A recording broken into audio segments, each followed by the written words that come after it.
হ্যাঁ। পৃথিবীতে এমন কিছু মানুষ এবং এমন কিছু জায়গা আছে যে জায়গাগুলো একবার দেখলেই তার প্রেমে পড়ে যায়। আপনি হয়তো কোনো নারীর বা কোনো মানুষের প্রথম দেখায় প্রেমে পড়েছেন। আবার কিছু জায়গায় আছে যেটি দেখে প্রথমে তার প্রেমে পড়ে গেছেন। আমার তেমন একটি জায়গা হলো এই মেহেরপুর জেলার আশরাফপুর মোড় বলে এটি, এই বটতলা। এই বটগাছটি দেখে প্রথম যখন আমি গেছিলাম এই পথ ধরে মুজিবনগরের দিকে, তখনই কিন্তু আমি এই বটগাছটির একবার প্রেমে পড়েছিলাম। সেটি আবার আজকে যাচ্ছে এই পথ দিয়ে। তো আপনাদেরকে দেখায় এই বটগাছটা এই ৩ রাস্তার মোড়টিকে কি সুন্দর করে সাজিয়েছে। আমরা দেখে এইখানে শুধুমাত্র একটি চায়ের দোকান আছে, আর এখানে মূলত ৪ রাস্তার মোড়। এটা আশরাফপুরের দিকে চলে গেল, অর্থাৎ চুয়াডাঙ্গা মেহেরপুর যে মেন সড়ক ওইদিকে এই রোডটা ধরে গেলে এদিকে মুজিবনগর, এই পাশটিতে আরেকটা রোড, এই পাশটিতে আরেকটা কোন গ্রাম গেল আমি ঠিক জানি না। কিন্তু বটগাছটিকে দেখেন কি সুন্দর করে সাজানো হয়েছে। নিশ্চয়ই ঈদের জন্য এখানে সাজানো হয়েছে। এখানে একটা ছোট্ট জিনিস দেখায় আপনাকে। এর আগে আমি দেখছিলাম যে এখানে যখন নামাজের টাইম হয়, এখানে একটা মসজিদের মতো মানে নামাজের স্থান করে রাখা হয়েছে। এখানে কিন্তু অনেককে আমি নামাজ পড়তে দেখেছি।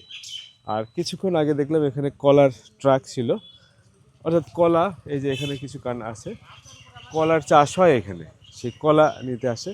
তো গ্রাম বাংলার যে সৌন্দর্য এবং গ্রাম যে এত সুন্দর, বাংলার প্রকৃতি যে এত সুন্দর, বাংলার প্রতিটি স্পট মানে প্রতিটি এরকম সুন্দর সুন্দর জায়গাগুলো যে একটা পর্যটন কেন্দ্র হতে পারে, তার বড় উদাহরণ হলো এই বটগাছটি। আচ্ছা, আমরা একটা চা খাই। মানে আপনারা যারা মানে প্রাণ প্রকৃতিকে ভালোবাসেন, আমি বলবো যে এই বাংলার রূপ দেখতে হলে আপনাকে বেরিয়ে পড়তে হবে বাংলার বিভিন্ন জায়গায়। এরকম অসংখ্য সৌন্দর্য আপনার জন্য অপেক্ষা করছে। ভাই, আপনি বোধহয় এই দোকানটার না? আপনার কাছে এর আগে একবার চা খাইছিলাম। আজকে এটা লাল চা খাওয়াবেন? অবশ্যই। হ্যাঁ, অবশ্যই। আচ্ছা। এইটা হলো আশরাফপুর মোড় না ভাই? এটা আশরাফপুর বটতলা। আশরাফপুর গ্রাম। এটা আচ্ছা, আশরাফপুর মাঠের মধ্যে এটা বটতলা। আমাদের একটা চা খাওয়ান। আচ্ছা। বটতলা ভাই, আসেন তো আমরা এটা সবাই মিলে চা খাই। ভাই, এই একটাই দোকান আপনার? জি, এটা প্রতিদ্বন্দ্বী আর একটাই কোনো দোকান। এখানে দোকানদার শুধু হয় নাই? ঠিকভাবে বলবেন, আপনার কিন্তু মাল লাগাইছে। এই জায়গাটায় আপনার শুধু চা না, এখানে হ্যাঁ। আপনার আর 2 দিন পর থেকে শুরু হবে খিচুড়ি, ভাত, মাংস, সাদা ভাত। তাই সেগুলো আয়োজন রেগুলার এখানে করছেন? চলে, রেগুলার। চলে, আগে থেকে চলতো? হ্যাঁ, হ্যাঁ। এখানে আজ 1 বছর থেকে চলছে। ও, আমি তাহলে আরো কয়েক বছর আগে আসছি। তখন এখানে শুধুমাত্র আপনার এই দোকানটাই ছিল, চার দোকান ছিল। তাহলে ওই ভাতের ব্যবস্থাও করছেন? এখানে কারা খায় ভাত? এখানে চলন্ত মানুষ এবং মাঠের লেবার যারা আছে, আর এখানে কলার ব্যবসায়িক যারা আছে, প্রত্যেক জনের জন্যই মানে যে যেমন ব্যক্তি তার সেরকম ভাবে আইটেম তৈরি করা হয় এখানে। তার মানে আপনার দোকানটা হওয়ার পরে এখানে চায়ের ব্যবস্থা হলো, তারপরে খাবারের ব্যবস্থা হলো, এখানে একটা বাজারও হয়ে গেল। জি।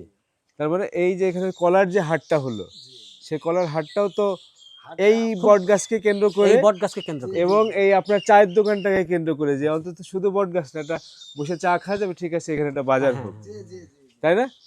এটা ভাই, তো এই যে একটা বিষয় আমি বলি, যে কোনো জায়গা যদি সুন্দর হয় বা এরকম বটগাছ কেন্দ্রিক, কিন্তু আমরা অনেক মোড় হতে দেখেছি বাংলার বিভিন্ন জায়গায়। এখানে একটা টিউবওয়েল করা হয়েছে, মানে এই যে ক্লান্ত মানুষ, পথিক বা বলেন যে খেতে খামারে যারা কাজ করে, তারা এরকম বটের ছায়ায় আসবে, এরকম একটা টিউবওয়েলে তাদের পানির দরকার। এটা কিন্তু ধুধু মাঠ, এটা কলার বাগান। এখন এইটি হওয়ার পরে কিন্তু এখানে একটু জমজমাট হয়ে উঠছে। উনি কিন্তু ভাতের আয়োজন করছে। আগে শুধু চাটা বিক্রি করতো, সেটাই হবে কিনা তার নিশ্চয়তা ছিল না। এরকম মাচায় বসে, এরকম বট গাছের নিচে, বট গাছটা দেখেন কত বড়। ভাই, ভয় লাগে না সন্ধ্যাবেলা? হ্যাঁ, সন্ধ্যাবেলায় এই জিন ভূতের ভয় নাই তো? আমরা রাত্রেও গাড়ি লোড দিই এখান থেকে। তাই? রাত্রেও গাড়ি লোড দিই। রাতেও গাড়ি লোড দেন? রাত্রেও গাড়ি লোড দিই। আপনি কি মানে এখানকার ব্যবসায়ী কেউ? আমি ব্যবসায়ী। আচ্ছা আচ্ছা, বরিশাল। দেখেন তো, আসলে তো বরিশাল থেকে আসছি। কেমন লাগছে এই জায়গাটা? ভালোই লাগছে। বরিশাল তো অনেক সুন্দর, জি জি। নদী টদী আছে, কিন্তু আমাদের এই বট গাছের এই জায়গাটা কেমন? বাংলাদেশের ছোট জেলা হিসাবে আপনার মেহেরপুর জেলাটা ঠিক আছে, আসলে ভালো, সুন্দর না? সুন্দর। আপনার এই বট গাছের নিচে বসে এরকম চা খাইতে কেমন লাগছে বলেন? খুব ভালো লাগছে। এটা প্রাণ জুড়াই যাচ্ছে না? অবশ্যই, মানে প্রাণ জুড়াই যাচ্ছে। মানে ঠিক আছে, হ্যাঁ? খুব সুন্দর লাগছে। তাহলে চা দেন, চা বানান, আমরা প্লাস চা এখানে খাই। এই চা খেলাম যে, বসেন আপনারাও। আসেন আসেন প্লাস আসেন। এখানে যত হুম, মাল হুম, নিয়ে আসে না, হুম, মাল হুম। আমি লোড দিই, ঠিক আছে, অন্য লোক আমি অর্ডার দিলেই মাল কাটিয়ে নিয়ে আসে। আচ্ছা আচ্ছা, আপনি কলার এইগুলো নিয়ে যান কোথায়? আমার আড়ত আছে বরিশাল। ও, বরিশালে চলে যাবে এই কলা? আমার নাম লিটন মিয়া, ঠিক আছে। আচ্ছা আচ্ছা, এই মেহেরপুর থাকি, শ্মশানঘাট। শ্মশান ঘাটে। তাহলে আপনি কতদিন ধরে এখানে ব্যবসা করছেন? আমি ভাই 33 বছর থাকি। 33 বছর ধরে বিয়েও থাকি 8 বছর। এখানে? তাহলে এই যে আশরাফপুরের ভাই, কেমন লাগছে আপনার এখানে? আলহামদুলিল্লাহ এখানে অনেক আসতে ভালো কেমন লাগছে। লাগে? খুব ভালো লাগে। কেন এই বট গাছের এই মোড়টা কেন এত পছন্দ? এই বট গাছটা আমাদের স্মৃতি হিসাবে তাই? অনেক পুরনো গাছ। আমরা আচ্ছা। এখানে আসি, চা খাই, খুব ভালো লাগে। জি। আপনারা এখন কোথায় যাচ্ছিলেন? আমরা এই হ্যাঁ। ঈদের জন্য ঘুরে বেড়াচ্ছিলাম আমরা। ওই ঈদ উৎসব পালন করে বেড়াচ্ছেন না? জি। বট গাছে উঠতে পারবেন? জি না। হ্যাঁ, জি না। ভয় লাগবে? জি। সাপ থাকে নাকি বট গাছে? থাকে ভাই? কি সাপ থাকে? হ্যাঁ, ও, এই বট গাছের পাতার সাথে মিশে থাকে নাকি সাপ? এই শিকড়ের সাথে থাকে। সাপ দেখছেন কোনোদিন আপনি? আপনি দেখছেন কোনোদিন এখানে সাপ? না ভাইয়া, সাপ দেখি নাই, আমার বাসা এখান থেকে দূরে, আমি দেখি নাই। তাই? ভয় লাগছে নাকি সাপের কথা শোনার পরে? সাপ জিনিসটাই হচ্ছে বিষাক্তকর একটা জিনিস, ভয়ঙ্কর জিনিস, ভয় লাগবে, এটা স্বাভাবিক। তাহলে কেমন লাগলো এই গাছের ধরে ঝুলছেন কোনোদিন বট গাছের এই ধরে? না ভাইয়া, কোথাও এরকম গাছ দেখতে পাইনি আর কি। এইটা দেখার পরে কেমন লাগছে? এরকম জায়গা খুব কমই পাওয়া যায় আশপাশের ভিতরে, এটাই প্রথম আর কি। জায়গাটা অনেক সুন্দর। সুন্দর না? জি। এই যে পাখির ডাক, কত পাখি না? এখানে তো হরেক রকমের পাখি আছে। এখানে হরিয়ান পাখি আসে? হ্যাঁ, মানে ঝাঁকে ঝাঁকে মানে হাজার বটের হাজার এই হাজার বটের এই হাজার ফল ফল খেতে ফল আসবে। খায়। হরিয়ান পাখি এটা কি কি টাইপের পাখি? আমি ওটা হরিয়ান বলতে কোনটা? কবুতরের মতো। ওর মাংস বলে খুব সুস্বাদু, মানে মাংসের রাজা। তাই? এটা কি মানে দেশের বাইরে থেকে আসে এই পাখিগুলো নাকি আমাদের এখন দেশেরই পাখি? আপাতত এই জায়গায় দেখা যাচ্ছে না, যখনই ফলটা পাকবে না, হ্যাঁ, মানে হাজারে হাজারে আসবে। এত পাখি এত আসে? পাখি এটা আসে। কোন মাসে আসে? এবার এই 15-20 দিন পর থেকে জানেন আসা ভাই? শুরু হবে। 15-20 দিন পরে? 15-20 দিন পর থেকে কতদিন থাকবে এই পাখি? এখানে 1 মাস থাকবে। হাজার হাজার? হাজার হাজার পাখি। ওগুলো কালার কেমন দেখতে? কবুতরের মতো আমরা কবিতার সবুজ। মতো? সবুজ। তাহলে তো ওই সময় আসতে হয়। আর যারা এই ভিডিও দেখছেন, মানে এটা কোন মাসে আসবে এটা উল্লেখ করেন তো, মাসের নামটা।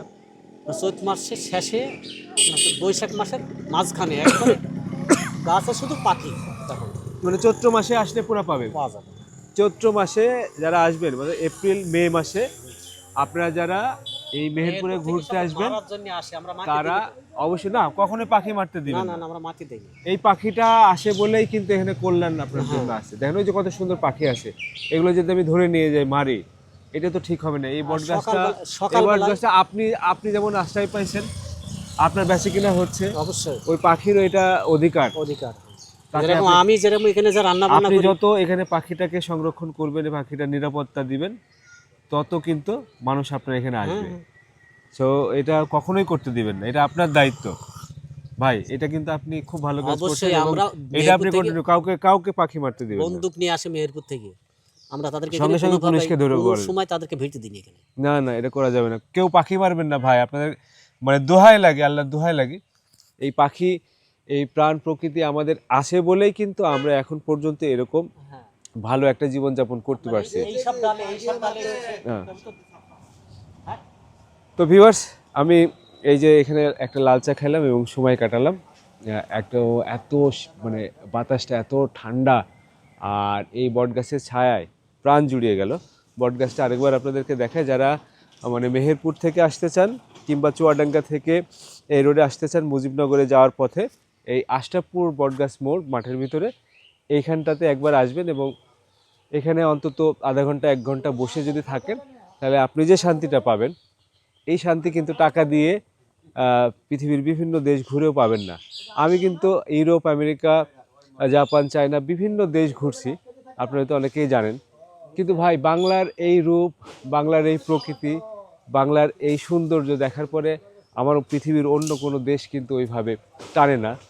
বাংলাদেশ আমাকে যেভাবে ভালো লাগায় বা বাংলাদেশের এই প্রাণ প্রকৃতি যতটা আমার কাছে ভালো লাগে, পৃথিবীর অন্য দেশ আমাকে কখনোই এইভাবে আকৃষ্ট করতে পারে না। অনেক সুন্দর দেশ আছে, আমি নায়াগ্রা ফলস দেখছি, আমি জুরিক লেক দেখছি, আমি জুরিকের ওই রাইন ফলস দেখছি, বলে সুইজারল্যান্ডের মতো একটা দেশে এত সৌন্দর্য দেখছি। সেটা সৌন্দর্য একরকম, তো বাংলার প্রকৃতি, এই যে পাখির ডাক, এই যে এরকম বটের ছায়া, এটা কিন্তু অন্য কোথাও পাবে না। বিনা পয়সায় ঘুরতে পারছেন, উইদাউট ভিসা। তাই দ্রুত আপনার এলাকার আশপাশে যেখানে যা আছে ঘুরতে থাকুন, সময় দিন নিজেকে, প্রকৃতির সাথে সময় কাটান, দেখবেন ভালো লাগবে। তো ভিউয়ার্স, আমি জুলহাস কবির আজকের মতো বিদায় নিচ্ছি। আবারও দেখা হবে নতুন কোনো ভিডিওতে। সে পর্যন্ত ভালো থাকুন, সুস্থ থাকুন, নিরাপদে থাকুন।